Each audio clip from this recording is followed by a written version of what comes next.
sebelum Nabi Muhammad sallallahu alaihi wasallam datang, bagaimana orang-orang yang bukan beragama Islam menggunakan kekuasaannya untuk menolong agamanya.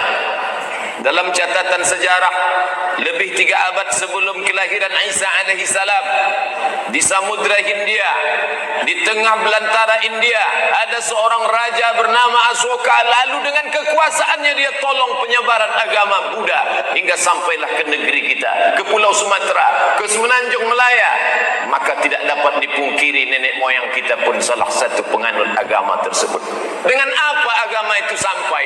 Padahal alat telekomunikasi multimedia belum lagi canggih seperti saat ini. Dia sampaikan agama itu dengan kekuasaan. Nama Ashoka tertulis dengan tinta emas, seorang kaisar India yang mengejar segala penjuru dunia untuk menyebarkan satu agama keyakinannya. Abad ketiga memasuki awal abad keempat Masehi, seorang kaisar Romawi bernama Konstantin ingin memuliakan namanya. Dia buat nama kota menjadi nama dirinya, Konstantinopel. Seluruh Eropa dia kristenkan. Dengan apa? Dengan kekuasaan yang ada pada dirinya.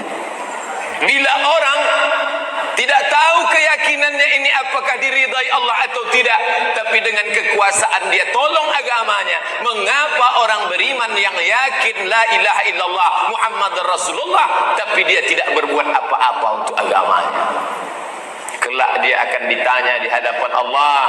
Bagi yang punya telinga hanya akan ditanya telinga, bagi yang punya mata hanya akan ditanya mata, bagi yang punya lidah akan ditanya lidah. Tapi yang punya kekuasaan, selama engkau berkuasa, apa yang sudah kau pakai untuk agama Allah? Berapa masjid yang kau bangun? Berapa musalla yang kau bantu? Berapa anak yatim yang kau sekolahkan? Berapa perda peraturan daerah yang berbau syariah yang dapat engkau lahirkan? Karena permasalahan problematika umat tidak selesai dengan khutbah Jumat. Anak-anak remaja keluyuran malam lewat jam 12, jam 1 malam. Apakah mungkin al-ustaz berceramah di tengah jalan, di karaoke, di diskotik, di warnet? Ini tidak dapat dilakukan. Lalu siapa yang dapat mencegah nahi mungkar ini? Orang yang punya kekuasaan.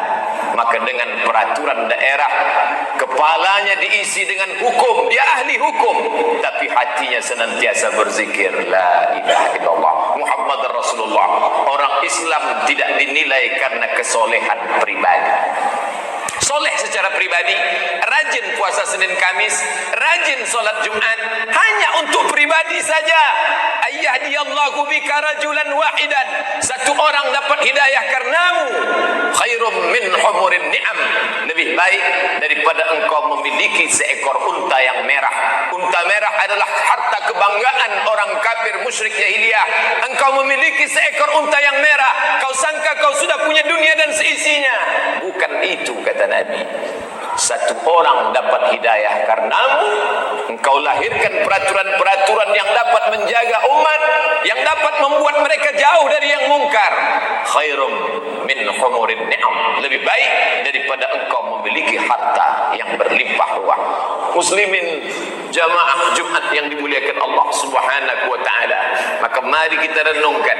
Mungkin ketika mendengar kalimat-kalimat ini, di antara kita terlintas dalam pikirannya, aku bukan penguasa, aku tidak punya kekuasaan. Memang benar. Bukankah kita berkuasa di kantor yang kita diamanahkan untuk memimpinnya? Bukankah kita berkuasa di perusahaan yang kita diamanahkan Allah menjadi direkturnya? Bukankah kita berkuasa di tengah keluarga kita?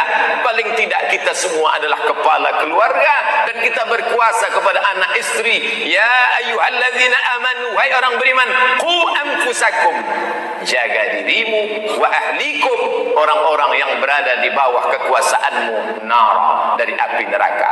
Seorang pemimpin tidak dapat mengatakan yang penting aku selamat, yang Yang penting saya salat, yang penting saya puasa. Masalah anak buah saya bukan urusan saya. Kita kan sudah dewasa. Urusan pribadi urus masing-masing. Hubungan dengan Tuhan adalah hubungan individual. Ini kalimat orang-orang sekuler yang memisahkan diri dengan agama, yang memisahkan kenegaraan dengan agama. Dalam Islam kita diajarkan dari sejak mulai bangun tidur, buka mata sampai tutup mata harus berdasarkan ajaran Islam. Ya ayyuhalladzina amanu, wahai orang-orang beriman, udkhulu, masuklah kamu fisilmi, dalam Islam, kafah, secara keseluruhan. Salahkah bila orang sudah tidak punya kekuasaan lalu rajin ke masjid, rajin berinfak sedekah? Tidak salah, baik. Dia ingin menutup usianya dengan husnul khatimah, amat sangat baik. Tapi alangkah amat teramat sangat baik bila kekuasaan itu ada dalam genggaman tangan. Itulah yang dipakai untuk menolong agama Allah Subhanahu wa ta'ala. Jamaah Jumat yang dimuliakan Allah, ketika Allah Subhanahu wa ta'ala menitipkan suatu rahmat kepada diri kita, nanti dia akan tanya itu. Innas sam'a, pendengaran, wal basar, penglihatan, wal fuad, hati, kullu ulaika kana anhu mas'ula. Semua akan disoal, semua akan ditanya, semua akan diminta pertanggungjawaban di hadapan Allah Subhanahu wa ta'ala. Mungkin kita tidak punya kuasa, tapi ada rahmat harta yang dititipkan Allah, maka harta itu juga bukan hadiah. Harta adalah tanggung jawab dan amanah. Sebesar apa harta itu sudah kita buat untuk menolong agama Allah Subhanahu wa ta'ala.